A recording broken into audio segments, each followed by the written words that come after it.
नमस्कार मैत्रिणींनो, आज आपण दुधापासून 2 प्रकारच्या कापण्यांची रेसिपी पाहणार आहोत। तर ही त्यातली एक रेसिपी खास वृद्ध व्यक्तींसाठी आहे। चला तर मग रेसिपीला सुरुवात करूयात। तर त्यासाठी 1 वाटी गव्हाचं पीठ घ्यायचं आहे।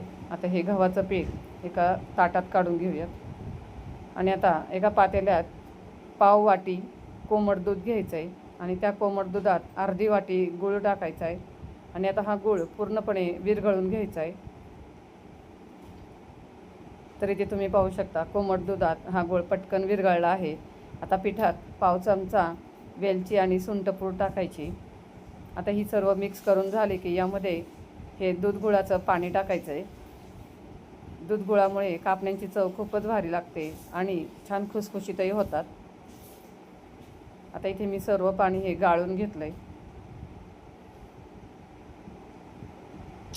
आता या पिठामध्ये आपल्याला हे गुळाचं पाणी व्यवस्थित मिक्स करून पीठ मऊसर मळून घ्यायचं आहे। तर जास्त घट्ट न करता मऊसर पीठ मळायचं आहे, त्यामुळे कापण्या छान खुसखुशीत होतात।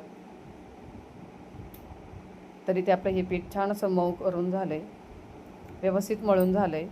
आता हे 10 मिनिटासाठी झाकून ठेवायचं आणि ते 10 मिनिटं झाले आहे। पीठ छान असं भिजलं आहे। आता आपण याची लाटी करून घेऊयात।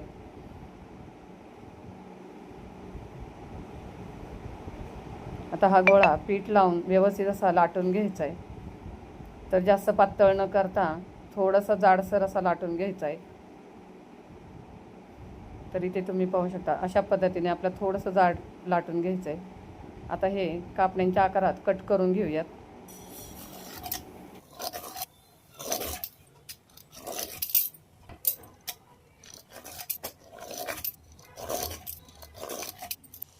तर इथे मध्यम आचेवर तेल गरम करून घेतलंय।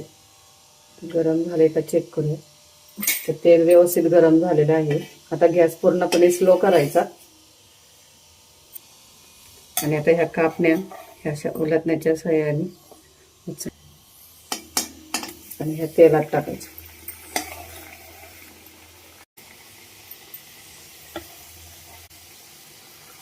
आता ह्या सगळ्या कापण्या टाकल्यावर गॅस मध्यम आचेवर ठेवून ह्या दोन्ही साईडनी छान खरपूस तळून घ्यायच्या।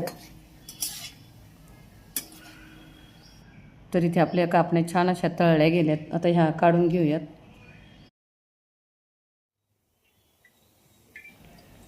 आणि आता ह्या एका ताटात काढून घेऊयात। तर इथे आपल्या ह्या कापण्या तयार झाल्यात। आता त्याच पिठातल्या आपण वृद्ध व्यक्तींसाठी एक वेगळ्या पद्धतीने करणार आहोत।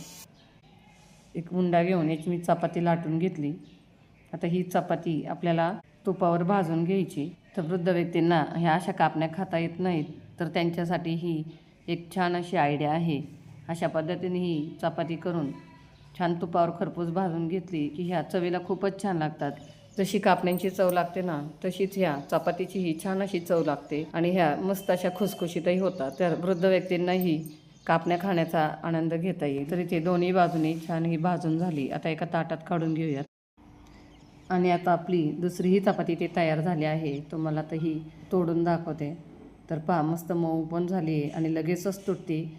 तर किती खुसखुशीत झाली तर तुम्ही पाहू शकता। तर अशा पद्धतीने कापण्यांच्या पिठाची त्यांना मस्त अशी खुसखुशीत चपाती करून द्या, तर त्यांनाही खूप आवडेल आणि त्यांची इच्छा पूर्ण होईल। तर मैत्रिणींनो, तुम्हाला ह्या कापण्यांची आजची रेसिपी कशी वाटली आणि वृद्ध व्यक्तींसाठी केलेली चपाती ही आयडिया कशी वाटली हे कमेंट करून नक्कीच सांगा। तर पुन्हा भेटूया अशाच एका नवीन रेसिपीसोबत। धन्यवाद।